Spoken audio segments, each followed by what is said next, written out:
ہمارے بزرگوں میں گزرے مولانا ضیاء الرحمن فاروقی شہید رحمہ اللہ، وہ ایک دن فرمانے لگے ہمارا ایک محلے دار تھا، وہ نماز پڑھنے نہیں آتا تھا، کافی دن سے مسجد میں نہیں آ رہا تھا، پہلے آتا تھا۔ تو ہم نے مشورہ کیا بھی پتہ کریں، آ نہیں رہا، خیر ہے۔ جب گھر گئے تو کوئی بیمار ہے؟ کہتا نہیں۔ تو مسجد کیوں نہیں آتے؟ کہتا جی میں نا سرچ کر رہا سی دین دے بارے سے کافی تے میں ایک گل تے پہنچیا کہ نماز بندے نو کلے ہی پڑھنی چاہیے، اس واسطے میں ان کرے کلے ہی پڑھنا، میں مسجد آندا ہی نہیں۔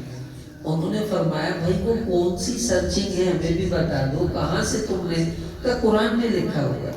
حد فرمانے لگے بھی ہمیں بھی وہ آیت بتا دو، ہم بھی کافی دور سے آتے ہیں، سہولت ہو جائے گی، گھر ہی پڑھ لیا کریں گے ہم بھی۔ اس نے کہا جی میں نے قرآن کھولا، اس میں لکھا ہوا تھا ان الصلاۃ تنہا، کہ بے شک نماز تنہا ہے، تو لہٰذا میں ہوں تنہا ہی پڑھنے شروع کر دیتے۔ اب تنہا عربی کا اور ہے، اردو کا اور ہے۔ اب وہ تو مانا ہے بے شک نماز روکتی ہے، منع کرتی ہے بے حیائی اور برے کاموں سے، انہیں تنہا اردو والا سمجھ رہا، کہتا بے شک نماز تنہا و اس واسطے اپا تنہا ہی پڑھی تھی۔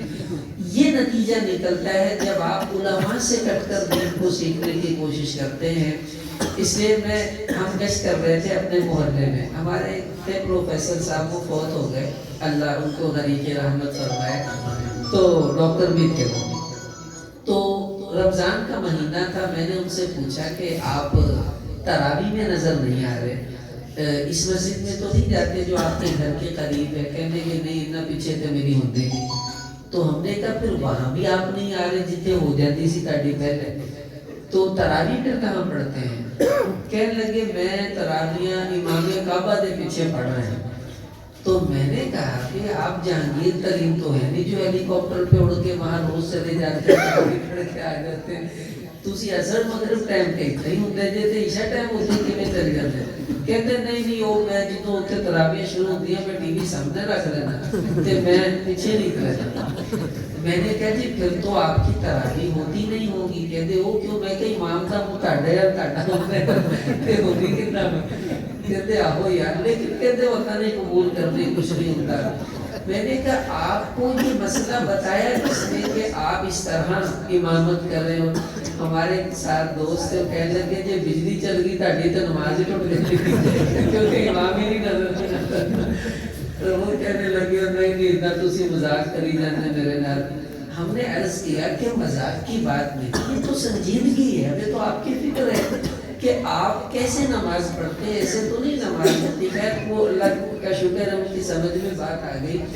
تو علماء سے دین سیکھنے کا بہت نقصان ہے۔ اب یہ جو مدارس سے خواتین کے لیے ہو یا مردوں کے لیے ہو، دونوں کا ایک ہی مقصد ہے کہ صحیح دین امت تک پہنچ جائے۔ اب دیکھیے میں جو بات آپ سے کر رہا ہوں یہ میں خود سے تو نہیں کر رہا، جو میں نے اپنے استادوں سے علم پڑھا ہے میں اس کی روشنی میں کچھ باتیں عرض کر رہا ہوں۔ ہمارے استادوں نے اپنے استادوں سے پڑھا، کرتے کرتے ہمارا سلسلہ رسول اللہ صلی اللہ علیہ وسلم تک چلا جاتا ہے۔ تو جہاں سے دین آیا ہے وہیں سے ہمیں پہنچا، ہم نے وہ آپ تک پہنچانا ہے۔ اب اس سلسلے میں مرد تو بہت سے مواقع مردوں کے پاس ہوتے ہیں ماشاءاللہ، مثلا تبلیغی جماعت آئی، آپ نے مسجد میں بیان سنا، جلسے ہوتے ہیں آپ وہاں چلے جاتے ہیں، اور بھی کئی علماء سے ملاقات آپ کی ہو جاتی ہے آتے جاتے۔ لیکن ہماری جو خواتین ہیں یہ بیچاری گھروں میں رہتی ہیں، اب ان کو دین سیکھنے کا کوئی موقع نہیں ملتا ہے۔ صبح اٹھی گھٹیا روٹی، گھر کی صفائی کی، اسکول چلی گئی بچی، گھر آ گئی، بس یہ دین سیکھے گی کہاں؟ آپ بتائیں۔ اگر یہ بچی مدرسے میں آئے گی اور عالمات سے ملے گی تو ہی دین سیکھ پائے گی، ورنہ گھر میں رہ کر تو سلائی کڑھائی سیکھے گی اور ہڈیا روٹی سیکھے گی۔ اب آپ دیکھیں صحابہ رضی اللہ تعالیٰ عنہ کی خواتین میں کیا جذبہ ہے، اور ہمارے نبی صلی اللہ علیہ وسلم کو عورتوں کی کتنی فکر تھی کہ یہ دین سیکھیں۔ صحیح بخاری میں حدیث آتی ہے، کچھ عورتیں اکٹھی ہو کر آئی حضور کی خدمت میں، کہنے لگی یا رسول اللہ غلبنا الرجال، کہ یہ جو مرد ہیں ایتا ہر ٹائم تانوں کے لیے رکھتے ہیں، یہی مسئلے پوچھتے ہیں، یہی آپ کا بیان سنتے ہیں، یہی آپ کے پیچھے نمازیں پڑھتے ہیں، سب کچھ تو یہ کرتے ہیں۔ تو ہم خواتین آپ سے کب دین سیکھیں؟ کون سا وقت ہے ہمارے پاس؟ تو کوئی ٹائم آپ نے چھوڑا ہی نہیں ہے۔ آپ صلی اللہ علیہ وسلم نے فرمایا پھر تو عورتیں کہنے لگیں اجعل لنا یوما، حضور ایک دن ہفتے میں ہمارے لیے مقرر کریں جتنے سے بندہ کوئی نہ، اسی بڑھیاں تاڑے کو مسئلے پوچھنی ہیں، اسی دین سیکھنا، سب کچھ ہم کریں گے۔ تو حضور صلی اللہ علیہ وسلم نے ایک دن خواتین کے لیے مقرر فرمایا جس میں خواتین آتی، وہ دین سیکھتی، مسئلے پوچھتی، قرآن کی تفسیر سمجھتی، احادیث کا مطلب مفہوم سمجھتی۔ تو حضور علیہ السلام نے عورتوں کو خود وقت دیا اور انہوں نے ٹائم دیا۔ یہ وہ زمانہ تھا جس میں دین سیکھنے کا ذوق تھا۔ خواتین کتنی فکر مند تھی۔ آپ صلی اللہ علیہ وسلم کے پاس ایک عورت آئی، اسماء بنت یزید، یہ انصاریہ عورت ہے۔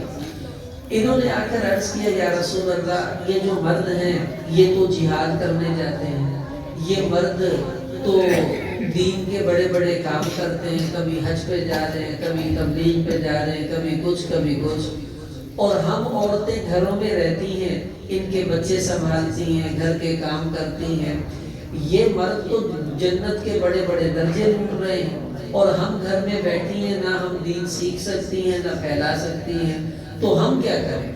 آپ صلی اللہ علیہ وسلم نے صحابہ سے فرمایا کہ تم نے اس عورت سے زیادہ دین کے بارے میں فکر مندی والا سوال کرنے والی کوئی دیکھی ہے؟ کہ اس عورت کو یہ ٹینشن نہیں ہے بندے سانو کپڑے نہیں لے کے دندے، ساڑیاں جتیاں نہیں لے کے دندے، سانو چنگا گھر نہیں بنا کے دندے، اس کو فکر کیا لگی ہوئی ہے کہ ہماری جنت چھوٹی کیوں ہے اور یہ مرد اتنے کام دین کے کرتے ہیں۔ تو آپ صلی اللہ علیہ وسلم نے اس عورت سے کہا کہ خوب توجہ سے سن، اور جو عورتیں باہر ہیں ان کو بھی بتا دے کہ جو عورت 5 وقت نماز پڑھتی رہے، اپنی عزت آبرو کی حفاظت کرے اور اپنے خاوند کی فرما برداری کرتی رہے، وہ عورت قیامت والے دن جب آئے گی تو اللہ پاک 8 دروازے جنت کے کھول دیں گے، جس میں سے جی چاہے وہ داخل ہو جائے۔